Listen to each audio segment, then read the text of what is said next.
Dhesi. Thank you very much, Mr Deputy Speaker. I would like to start by thanking my honourable friend, the member for Brent Central, for securing this important debate. Without doubt, the nation needs a full independent public inquiry into the government's handling of the COVID crisis.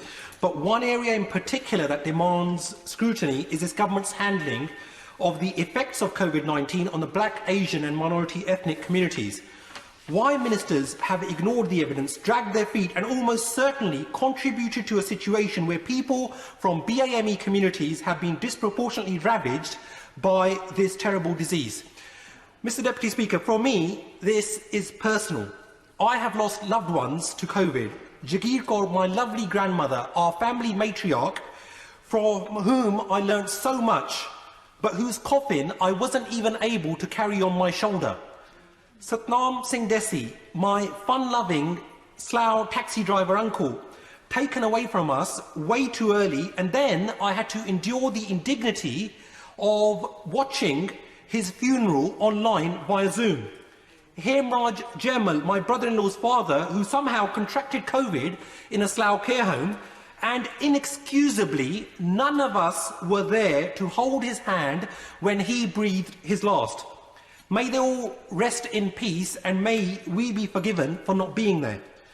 Because families cannot attend bedsides, and because the usual rituals and rites of funerals are disrupted, it makes loss even harder and grief even harsher.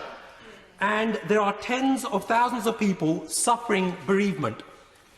Back in April, Mr Deputy Speaker, we saw BAME people being disproportionately affected by COVID-19 as data came in from emergency admissions to hospital. That's more than 3 months ago.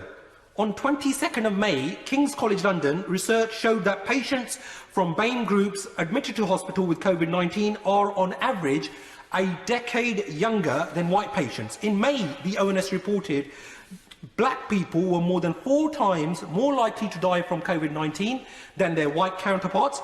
Bangladeshi and Pakistani people were more than 1.5 times more likely to die from COVID-19, and similar situation for people from with an Indian heritage. And that was published more than a month ago. And of course, ministers had a wealth of evidence from BAME organisations presented to Public Health England, which ministers initially tried to delay, then cover up, and have released under pressure only this week. And this evidence tells us what we already knew.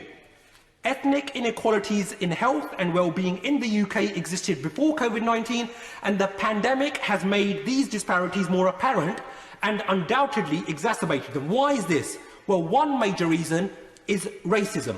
And this racism, unfortunately, is infected within our lovely NHS itself.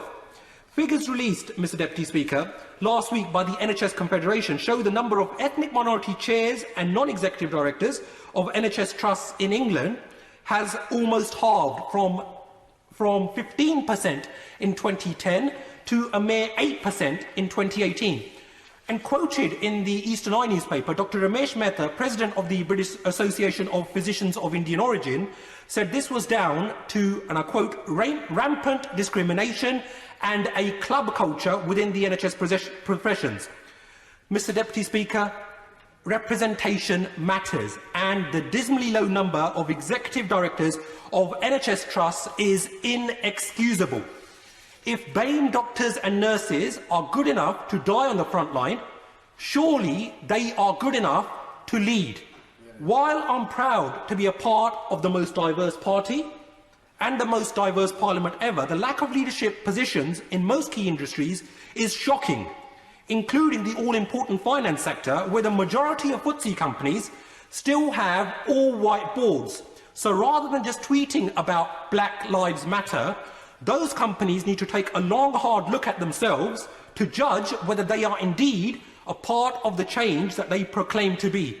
Mr Deputy Speaker, diversity is crucial because it brings in people with fresh perspectives and different priorities, thereby enhancing and improving the overall performance for all of us. And perhaps a minister can comment on how she intends to tackle the racial discrimination within the NHS. It took until June the 16th for Public Health England to publish its 7-point plan. But surely this should have been done from the very start. And we don't just want to be carrying on collating data. Of course, I pay tribute to the frontline NHS staff across my Slough constituency, including at Wexham Park Hospital, and they undoubtedly they face incredible challenges and risks.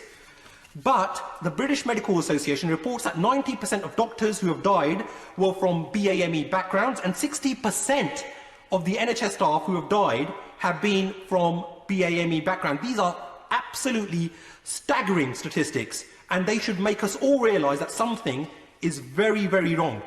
And in conclusion, given the lack of time, I would like to ask the Minister whether she can reflect on the plans to commemorate all of those who have lost their lives with a focal point of remembrance, and that we will learn the lessons.